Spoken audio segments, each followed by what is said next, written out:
साथियों नमस्कार, स्वागत है आपका एक और इस नई वीडियो में और आप देख रहे हैं बिग इंडिया टीवी। साथियों आज मेरे पास आपको बताने के लिए 4 महत्वपूर्ण खबर है।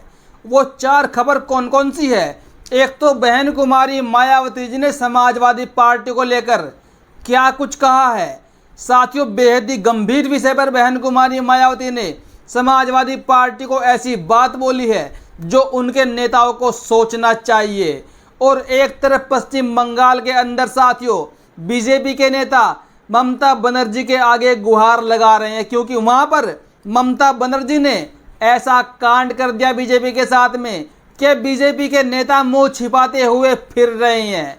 और एक तरफ साथियों जैकी यादव ने एक पोस्ट किया है और उस पोस्ट के अंदर बताया है संविधान को लेकर। जी हाँ साथ सबसे बड़ी खबर संविधान को लेकर है। और एक साथियों मध्य प्रदेश के छतरपुर से बहुजन समाज के लिए बेहद ही शर्मनाक घटना सामने आ रही है, बेहद ही दुखद घटना सामने आ रही है। वहां पर एक दलित समाज के युवक की 4 ठाकुरों के लड़कों ने बेरहमी से पिटाई की तमंचे के बल पर। उसका कसूर सिर्फ इतना था कि वो साथियों अपना रेस्टोरेंट बंद करके रात को अपने घर जा रहा था। आपको एक एक खबर बताऊंगा साथियों, विस्तार से बने रहिएगा इस वीडियो में। वीडियो को शुरू करते हैं साथियों पहले मध्य प्रदेश से। मध्य प्रदेश में जिस दलित युवक की पिटाई की गई उसके लिए एक जो पोस्ट मेरे पास आया है, आप पहले उस पोस्ट को देख लीजिए। अपनी स्क्रीन पर आप देखिए उस पोस्ट को। यह पोस्ट किया है राजपथ की टीम के एक पत्रकार गौरव ने। इन्होंने क्या लिखा है? दलित युवक को बेल्ट से मारते ठाकुर। छतरपुर जिले में दलित युवक ब्रजेश अपना रेस्टोरेंट बंद करके रात पैदल अपने घर लौट रहा था। रास्ते में 4 लोगों ने कट्टे के नोक पर उसका अपहरण कर लिया और उसे शहर से दूर ले जाकर उसके खून से अपनी प्यास बुझाई। बारी बारी से सबने उसे पीटा, पहले बेल्ट और डंडों से, फिर नंगा कर लात घूंसों से पिटाई की। उसे धमकाते रहे कि पुलिस में न जाए, किसी से इस पिटाई के बारे में कुछ न कहे। दलित युवक हाथ जोड़ता रहा लेकिन अपराधियों ने उसे गाली देते हुए पीटना जारी रखा। थक जाने के बाद दबंग उसे खून से लथपथ हालत में छोड़कर चले गए। ब्रजेश 4 दिनों तक अस्पताल में भर्ती रहा।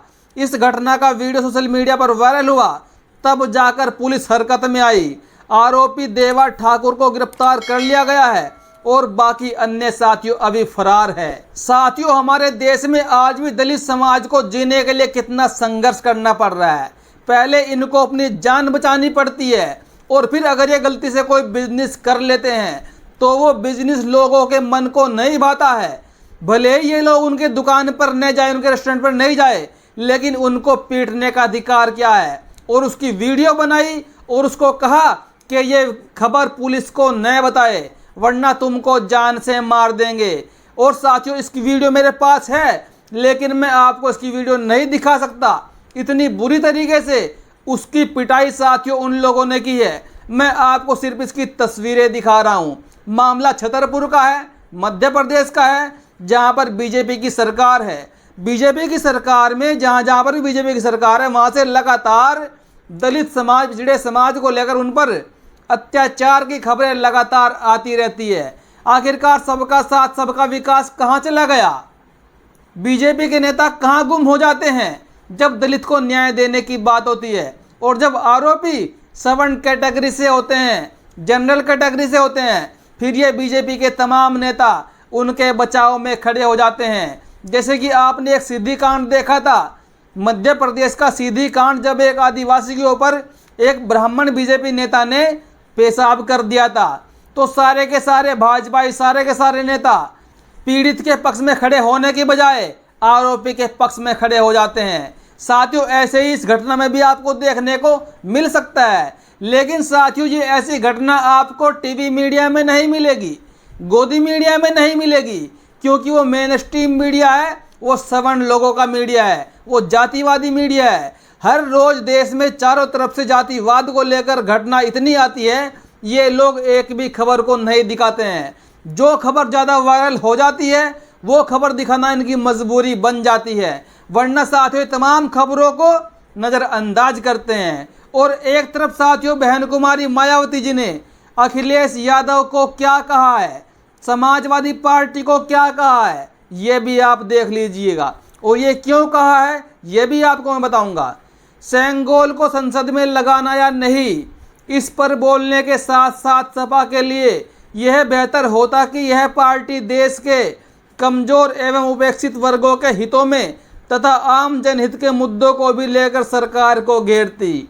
समाजवादी पार्टी के नेताओं ने सेंगोल को लेकर बीजेपी को घेरा, लेकिन वहां पर समाजवादी पार्टी के नेता न तो बेरोजगारी का मुद्दा उठा रहे हैं, न भ्रष्टाचारी का मुद्दा उठा रहे हैं, न साथियों मॉब लिंचिंग का मुद्दा उठा रहे हैं। जो जनता के असल मुद्दे हैं उन मुद्दों से भी समाजवादी पार्टी कहीं ना कहीं भटकी हुई है। ठीक है, समाजवादी पार्टी सेंगोल का मुद्दा उठा रही है, तो सेंगोल के मुद्दे के साथ साथ में भी तो हजारों ऐसे मुद्दे हैं जो जनता के हित में साथियों हैं। आगे क्या लिखा है बहन जी ने, आगे क्या लिखा है बहन कुमारी मायावती जी ने, जबकि सच्चाई यह है कि यह पार्टी अधिकांश ऐसे मुद्दों पर चुप ही रहती है तथा सरकार में कमजोर वर्गों के विरुद्ध फैसले भी लेती है, इनके महापुरुषों की भी उपेक्षा करती है। इस पार्टी के सभी हथकंडों से जरूरी सावधान रहे। बहन कुमारी मायावती जनता को सावधान रहने की हिदायत दे रही है, क्योंकि संविधान को बचाने के नाम पर समाजवादी पार्टी कांग्रेस ने जिस प्रकार देश के मुस्लिमों दलितों का वोट लिया, उस हिसाब से ये दोनों पार्टियां दलित और मुस्लिम के समर्थन में कहीं पर भी खड़ी होती नहीं दिखाई देती है। उत्तर प्रदेश के अलीगढ़ में एक दलित को मार दिया गया, एक मुस्लिम को मार दिया गया, समाजवादी पार्टी और कांग्रेस की तरफ से एक बयान तक नहीं आया। ये दोनों पार्टियां सिर्फ इनका वोट लेकर मलाई खाना जानती है, इनके लिए आवाज़ उठाना नहीं जानती। और असल में अगर कोई पार्टी आवाज़ उठाती है देश के गरीबों मजलूमों के लिए, और अगर कोई पार्टी संविधान बचा सकती है तो वो बहुजन समाज पार्टी है। समाजवादी पार्टी के नेताओं ने क्या मुद्दा उठाया ये भी आप देख लीजिए, जिस पर मायावती का रिप्लाई आया था। जब नई संसद का उद्घाटन हुआ था तो उसमें सेंगोल की भी स्थापित किया गया था। यह सेंगोल तमिलनाडु से लाया गया था, लेकिन अब समाजवादी पार्टी के सांसद RK चौधरी ने प्रोटेम स्पीकर को पत्र लिखकर मांग कर डाली कि संसद से सेंगोल को हटाया जाना चाहिए और वहां संविधान की एक प्रति लगाई जानी चाहिए, क्योंकि यह राजशाही का प्रतीक है जबकि देश में लोकतंत्र का राज है। इस पर बीजेपी का कहना है कि सेंगोल हटाने की मांग करके समाजवादी पार्टी ने भारतीय संस्कृति का अपमान किया। आप सेंगोल पर क्या सोचते हैं, आप भी बताएं। क्या सेंगोल को संसद भवन से हटाना चाहिए या स्थापित रखना चाहिए जैसे कि वो स्थापित है, ये आपको प्रतिक्रिया देनी है। और इसी के ऊपर बहन कुमारी मायावती ने रिप्लाई दिया था कि समाजवादी पार्टी को सेंगोल के साथ साथ में देश के असल मुद्दों को भी उठाना चाहिए संसद के अंदर, तभी कुछ देश में जनता की समस्याओं का निवारण हो सकता है। और साथियों एक खबर जो पश्चिम बंगाल से आई है, उस खबर को देखकर तो साथियों आपको हंसी ही आएगी। अपनी डिस्प्ले पर देखिए, कोलकाता में बीजेपी के दफ्तर पर चला बुलडोजर। साथियों अब तक तो आपने देखा होगा बीजेपी की सरकार में उत्तर प्रदेश में, मध्य प्रदेश में बुलडोजर चल रहा था, लेकिन साथियों अब बुलडोजर सत्ता के खिलाफ जो सत्ता बैठी है पश्चिम बंगाल में ममता बनर्जी की सरकार, वो भी बुलडोजर चलाना शुरू कर दिया। और बुलडोजर कहाँ चला, बीजेपी के दफ्तर पर बुलडोजर चला है। साथियों बीजेपी का आरोप है, बीजेपी के नेताओं का, कि बिना नोटिस दिए तोड़ दिया बीजेपी का दफ्तर। बीजेपी नेता वहां पर गुहार लगा रहे हैं ममता बनर्जी के सामने कि हमको बिना कारण बताए ही हमारा दफ्तर तोड़ दिया गया। एक तरफ उत्तर प्रदेश में बीजेपी की सरकार में योगी जी का बुलडोजर बिना नोटिस के, बिना कुछ कारण बताए लगातार लोगों के मकान तोड़े जा रहा है और पीड़ितों के ऊपर भी बुलडोजर चलाया जा रहा है। अब इनका एक दफ्तर टूट गया उसी बुलडोजर से, तो इनको इतनी दिक्कत हो रही है। साथियों ये खबर साथियों वाकई कमाल की है कि बुलडोजर चलाने वालों के ऊपर ही बुलडोजर चला दिया ममता बनर्जी ने। कमाल की खबर है साथियों आपको ये खबर कैसी लगी अपनी प्रतिक्रिया जरूर दे, और कमेंट बॉक्स में साथियों आप कहां से हमारे चैनल को देखते हैं ये भी आप जरूर बताने का कष्ट करें। धन्यवाद।